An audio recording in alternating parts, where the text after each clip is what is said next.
ඔබත් මූණේ එහෙමත් නැත්තම් බෙල්ල වටේට හැදෙන පුංචි පුංචි ඉන්නන් නිසා සෑහෙන්න වද වෙන කෙනෙක්ද?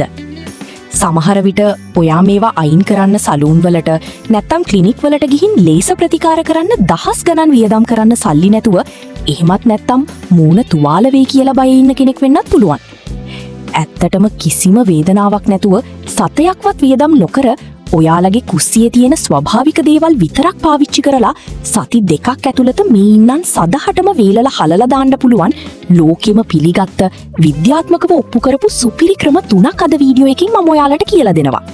හැබැයි මේ ප්‍රතිකාර කරන්න කලින් ඔයාලා අනිවාර්යෙන්ම දැනගන්න ඕන වැදගත් දෙයක් තියෙනවා. ඒ තමයි ඔයාගේ මූණේ තියෙන්නේ ඇත්තටම ඉන්නෙක්ද නැත්නම් උපන් ලපයක්ද කියලා වෙන් කරලා අඳුරගන්නේ කොහොමද කියන එක. මොකද ගොඩක් දෙනෙක් කරගන්න ලොකුම වැරද්දක් තමයි මූණේ තියෙන උපන් ලපවලටත් ඉන්නන් කියලා හිතලා එක එක දේවල් ගාලා මූණ සම්පූර්ණයෙන්ම තුවාල කරගන්න එක. ඒ නිසා අපි මුලින්ම බලමු මේ දෙක වෙන් කරලා අඳුරගන්නේ කොහොමද සහ සමේ හැදෙන ප්‍රධාන ඉන්නන් වර්ග මොනවාද කියලා. පළවෙනි දේ උපන් ලපයක් කියන්නේ තද දුඹුරු හෝ කළු පාටට තියෙන මතු පිට හරිම සිනිදු දෙයක්. සමහර උපන් ලප උඩින් කෙස්කස් වැවෙන්නත් පුළුවන්. හැබැයි ඉන්නෙක් කියන්නේ වෛරසයක් නිසා හැදෙන මතු පිට සෙවල ගතියක් නැති රළු සමේ පාටටම හෝ ලා අලු පාටට තියෙන දෙයක්. ඉන්නන් උඩින් කවදාවත් කෙස්කස් වැවෙන්නේ නැහැ. ලංකාවේ අපේ සමේ ප්‍රධාන වශයෙන් ඉන්නන් වර්ග 3ක් හැදෙන්න පුළුවන්. පළවෙනි වර්ගය තමයි ෆ්ලැට් වෝට්ස්. එහෙමත් නැත්තම් තැටි ඉන්නන්. මේවා හරිම කුඩායි සිනිදුයි. සමේ පාටටම හෝ ලා දුඹුරු පාටට තමයි තියෙන්නේ. විශේෂයෙන්ම ගෑනු ළමයින්ගේ මුහුණේ සහ බෙල්ලේ වැඩිපුරම හැදෙන්නේ මේ වර්ගයයි.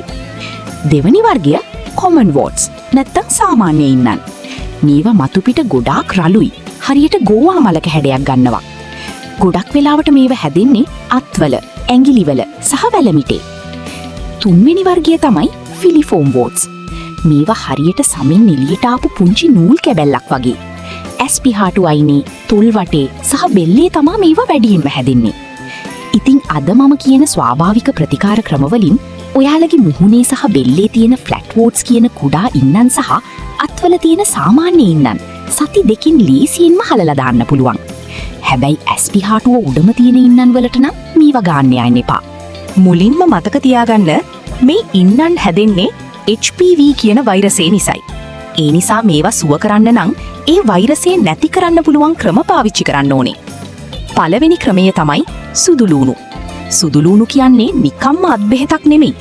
ජාත්‍යන්තර චර්ම රෝග විද්‍යා සංගරාව මගින් කරපු වෛද්‍ය පර්යේෂණයකින් ඔප්පු කරලා තියෙනවා සුදුලූණු වල තියෙන ඇලිසින් කියන ප්‍රබල වෛරස් නාශක රසායනයට පුළුවන් ඉන්නන් හදන වෛරසය සම්පූර්ණයෙන්ම විනාශ කරන්න. මේක කරන්නේ මෙහිමයි. සුදුලූණු බික්කක් අරගෙන හොඳට තලා ගන්න. දැන් මේ තලාගත්ත කොටස ඉන්නා තියෙන තැනට විතරක් තියලා උඩින් ප්ලාස්ටර් එකක් කලවලා රැයක් පුරා තියන්න. ඊට පස්සේ උදේට සෝදන හරින්න. සති 1ක් හෝ 2ක් මේක දිගටම කරද්දී ඉන්නා ක්‍රමයෙන් වේලිලා හැලෙනවා. දෙවැනි ක්‍රමය ඇපල් සයිඩර් විනාකිරි. මේකත් විද්‍යාත්මකව පිළිගත් ක්‍රමයක්. ඇපල් සයිඩර් විනාකිරි වල ඇසිටික් අම්ලය බහුලව අඩංගුයි. වෛද්‍යවරු ඉන්නන් පුච්චන්න පාවිච්චි කරන සැලිසිලික් ඇසිඩ් වගේම ක්‍රියාවලියක් තමයි මේ අම්ලයෙන් වෙන්නේ. මේකෙන් කරන්නේ ඉන්නා සෑදී තියෙන ආසාදිත සමේ සෛල ටික ටික මිය යන්න සලස්වන එකයි. මේක පාවිච්චි කරන්නේ පුළුන් කැබැල්ලකට ඇපල් සයිඩර් විනාකිරි බින්දු කිහිපයක් දාලා ඒ පුළුන් කැබැල්ල ඉන්නා උඩින් තියලා ප්ලාස්ටර් එකකින් වහන්න. මේකත් රැයක් පුරා තියලා උදේට ගලවන්න ඕනේ. දින කිහිපයක් යද්දී ඉන්නා කළු පාට වෙලා තනියම ගැලවිලා යනවා. තුන්වෙනි ක්‍රමය කෙසෙල්ලෙලි. මේක මාරම සරල හැබැයි සාර්ථක ක්‍රමයක්.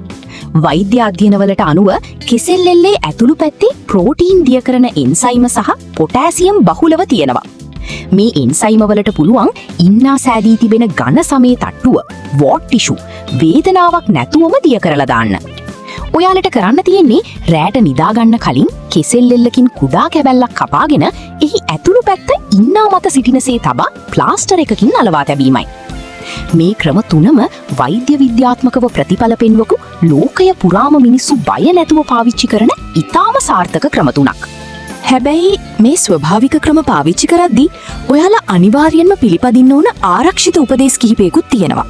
මොකද මූණ කියන්නේ හරීම සංවේදී තැනක්නේ. පළවෙනි දේ සුදුලූණු සහ ඇපල් සයිඩර් විනාකිරිවල තියෙන සැරගතිය නිසා සමහර අයගේ සම රතු වෙන්න හෝ පොඩ්ඩක් දැවිල්ල ගන්න පුළුවන්. ඒ නිසා මේවා මූණේ ගාන්න කලින් ඔයාලගේ අතේ ඇතුළු පැත්තේ නැත්තම් කන පිටිපස්සේ ගාලා විනාඩි 10ක් විතර බලන්න. කිසිම අසාත්මිකතාවයක් ආවේ නැත්තම් විතරක් මූණට පාවිච්චි කරන්න. දෙවැනි දේ මේ ප්‍රතිකාර කරද්දී ඒ දේවල් ගාන්න ඕනේ ඉන්න තැනට විතරමයි. වටේ තියෙන හොඳ සමේ ගෑවුනොත් ඒ සම රතු වෙන්න පුළුවන්.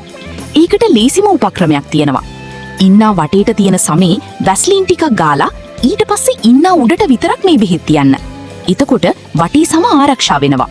තුන්වෙනි සහ වැදගත්ම දේ තමයි මූණේ තියෙන ඉන්නන් කවදාවත් නියපොතු වලින් කඩන්න, බ්ලේඩ් වලින් කපන්න, නැත්නම් නූල් වලින් ගැට ගහන්න යන්න එපා. මම මුලින්ම කිව්වා වගේ මේක වෛරස් එකක්. ඔයා ඒක කැපුවොත් හෝ ලේ ආවොත් ඒ වෛරසය මූණ පුරාම පැතිරිලා ඉන්නන් ගොඩක් බෝ වෙන්න පුළුවන්. ඒ නිසා ඉවසීමෙන් මේ ස්වභාවික ක්‍රම විතරක් අත්හදා බලන්න. ඉතින් ඔයාලත් මේ ක්‍රමවලින් ඔයාලට ලේසිම ක්‍රමයක් තෝරාගෙන අද ඉදම්ම කරලා බලන්න.